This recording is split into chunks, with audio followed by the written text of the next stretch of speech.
Okay, and the next presenter is Dr. Emil Dardak. And, okay, I want to introduce to you. Dr. Emil is one of the best alumni of APU.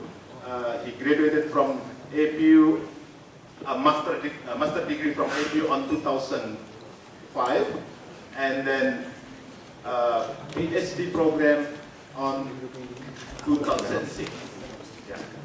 And he was also the CEO of the major joint venture in infrastructure financing enterprise in Indonesia. And now he is the regent or the leader of the Trenggalek Regency in the East Java. Okay, I would like to invite Dr. Emil to present. Okay, the title is The Path to the Future. Okay, please, Dr. Emil. Thank you very much.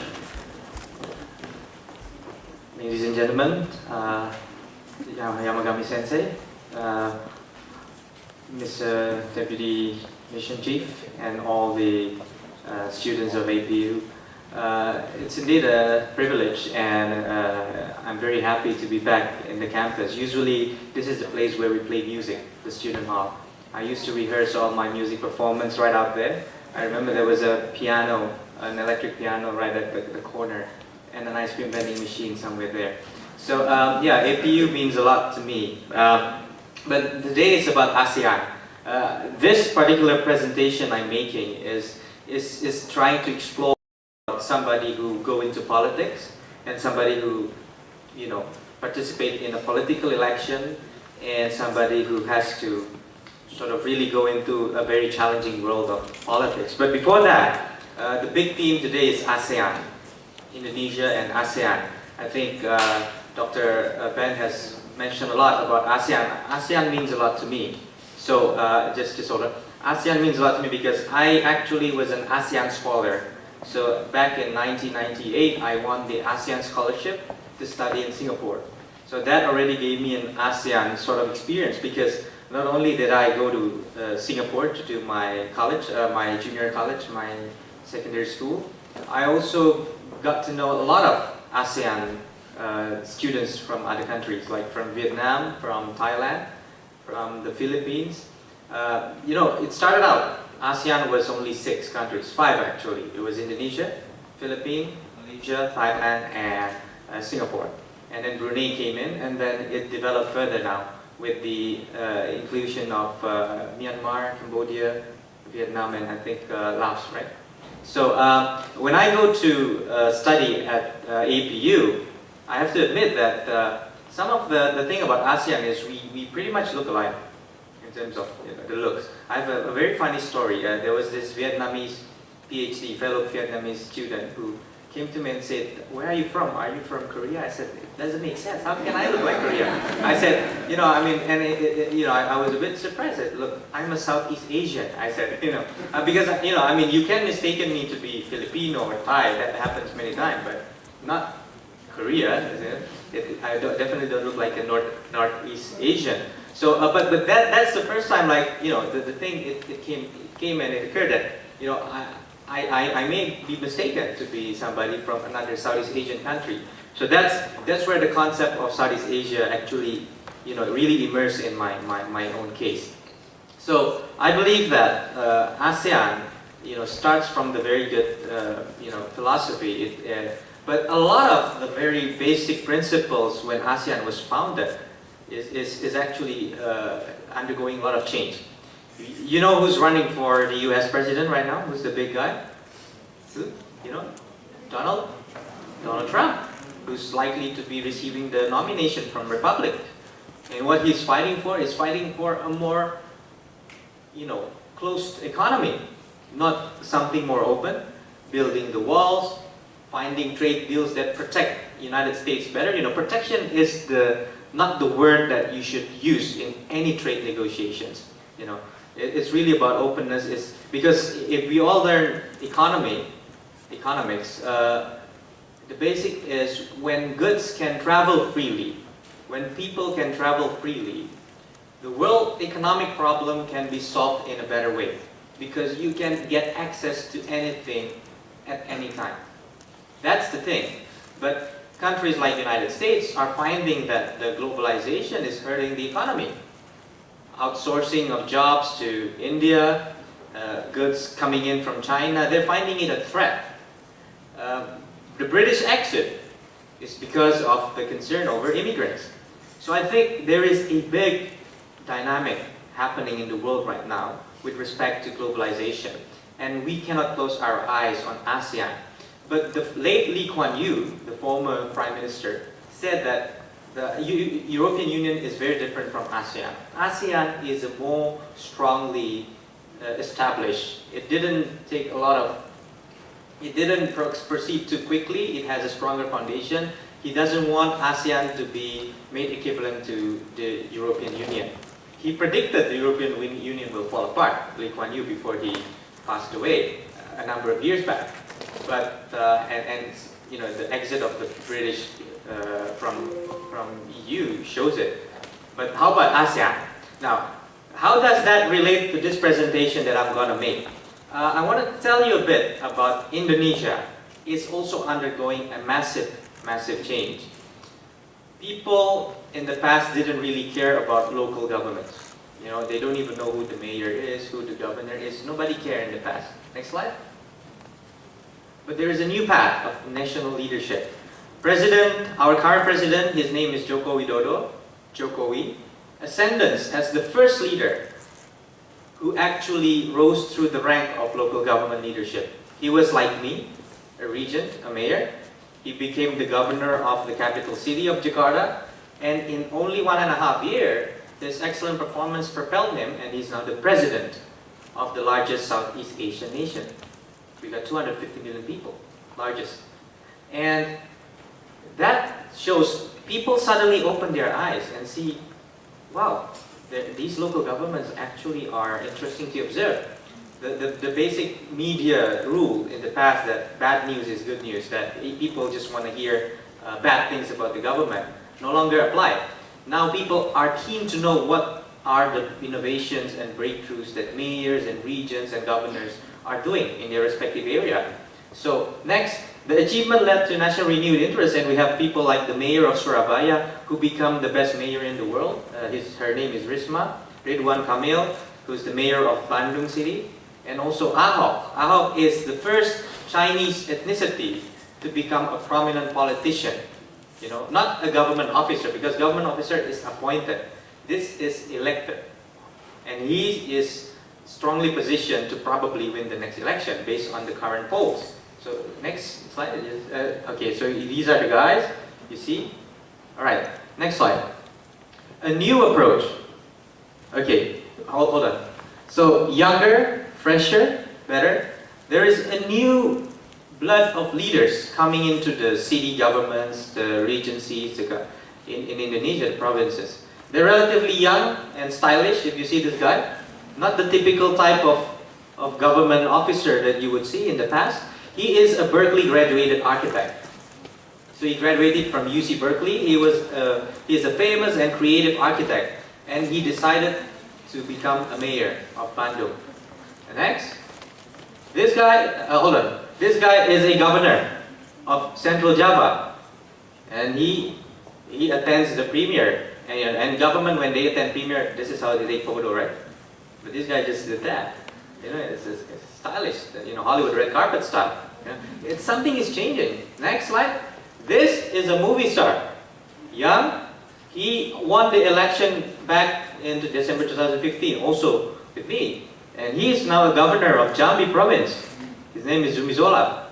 These are the looks of the governments in Indonesia today. Can you imagine? This is how Indonesian government look today. But is it better? That's the question. Younger? Yes. Fresher? Probably. Is it better? Next. This is what we're doing. That governor is now active in Facebook. So there is no longer this view that, you know, government has to be close to the society. He's open in Facebook, and you can say anything. You can even curse him in Facebook, you know, and he would answer. That's the great thing, you know. Never happened in the past. Next. And that is our president, and he does the selfie. Imagine, he's doing selfie. There is a big change in the style that governments bring themselves nowadays. Will that affect ASEAN? Indirectly, I guess, because the way Indonesia carry itself in the international society is pretty much determined also by how these local governments actually run their function. Who they are, where they come from, the style of leadership, most likely will. It can be a research topic, Yamagami Sensei, for APU, to see what's happening in Indonesia. Yeah. So, this is the democracy taking, but we don't want pretty faces and no performance, right? So next slide. This is how I see the new approach taking place. People are open to younger bloods, not because they look good, but because they believe they come up with, first, agility. That, you know, we gotta move quick. The world is changing every day. And we don't want people who's taking decision, you know, well, you have to wait until next year. No. We are getting more business-minded. The government is required to make breakthrough innovations every day. The technological change has resulted in also a change in the mindset of governments. The development of IT, the access to big data available over the internet allows me as a region to confirm whether my team is telling me the right thing or not within just a quick second. I can say, oh, I'm sorry, you're just saying something wrong. I can check it on the net. Your word is not valid. And this is the change in the leadership style today. Open mind, no longer confinement to the traditions. Oh, you can't do this, you can't do that. Like, you know, there is a can-do attitude. You know, we're open to even the craziest idea as long as it's useful for the society. That's happening in the Indonesian leadership. Transparent, you saw the Facebook.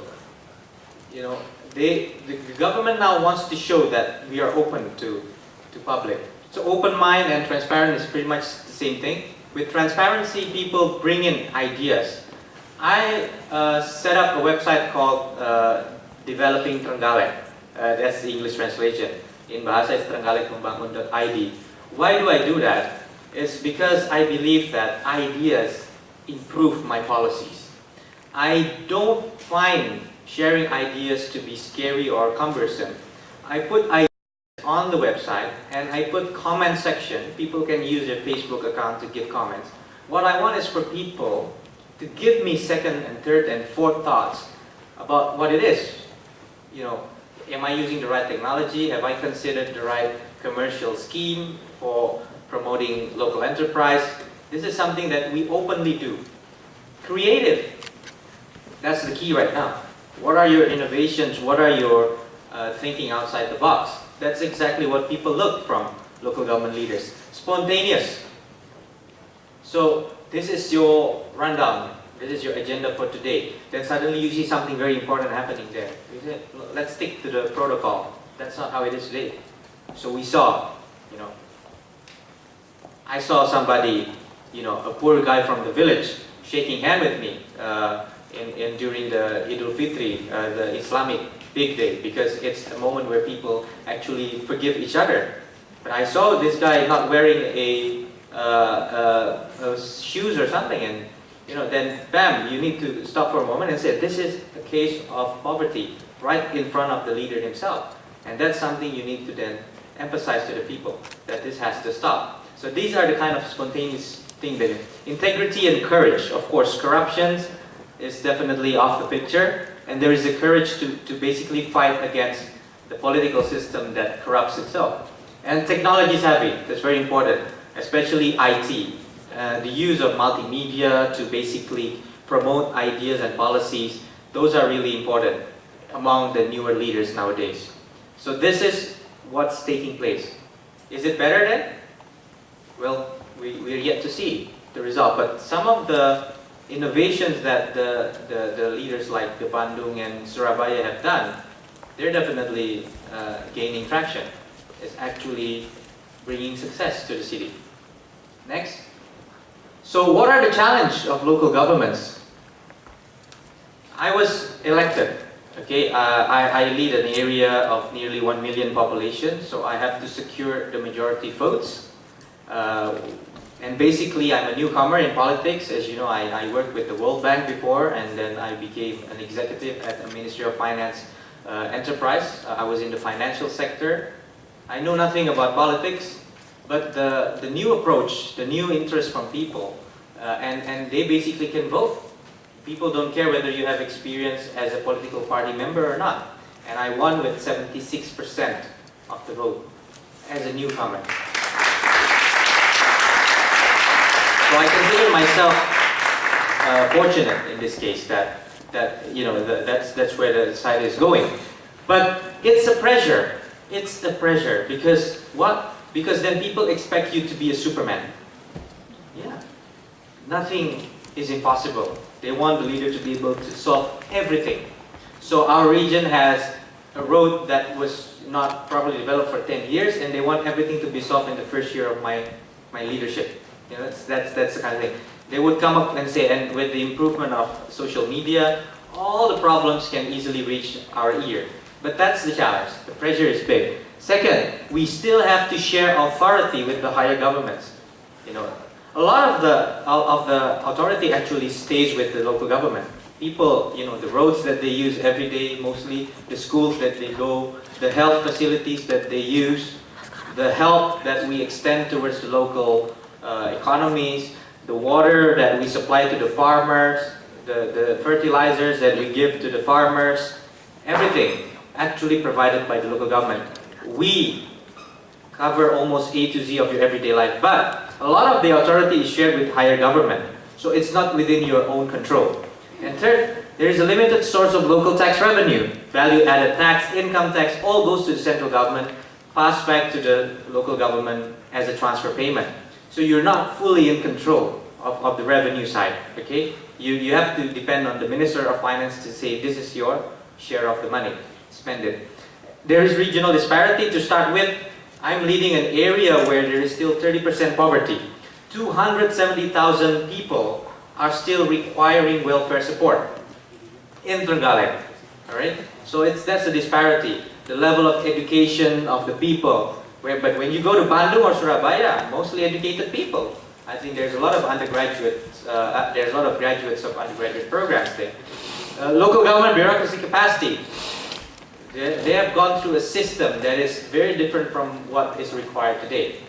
So I got to change the government to be adaptive to comments coming from social media, comments. So this is where you need to change the capacity of the bureaucracy. Misalignment of national and local development, I put a question mark there. Sometimes what the national one and what the local one can be different. And I don't blame the national government for that. For example, Pak Ben said that there will be an airport near by Trenggalek Regency because it's the nearest drive is about 5 hours from the nearest airport. But if I push that Trenggalek needs to have high-speed rail, airport, that's impossible. Because what? Because we have a place within the bigger picture of the nation.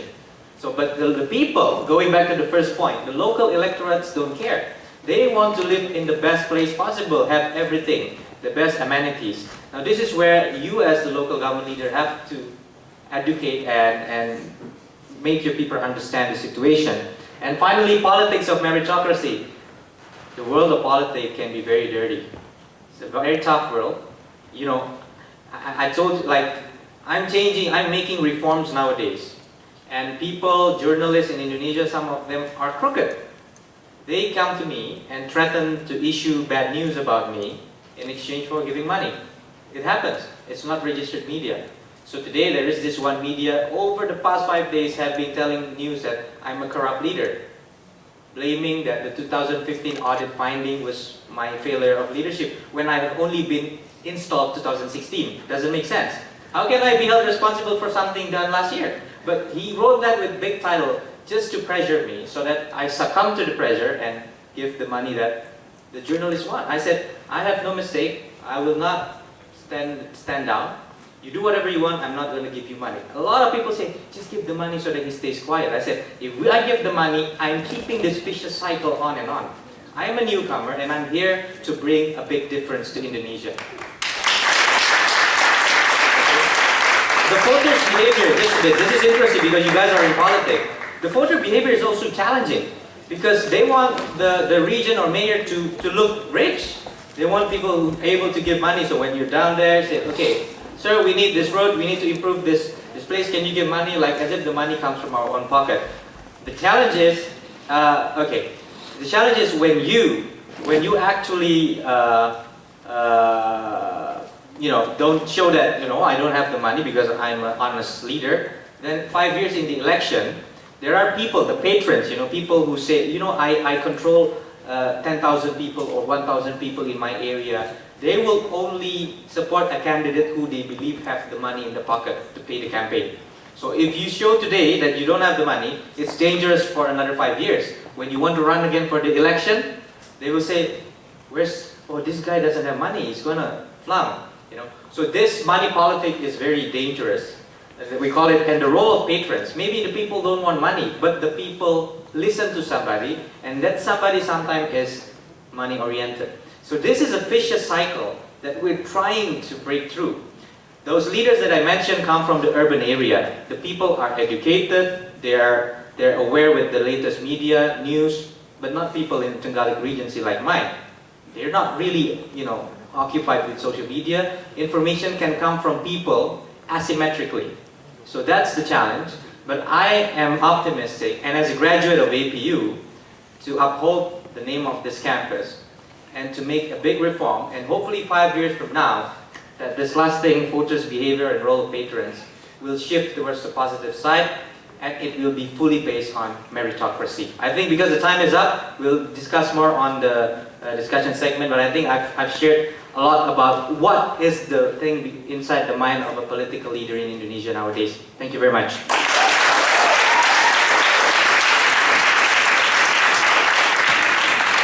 Okay, thank you, Dr. Emil. Very nice presentation.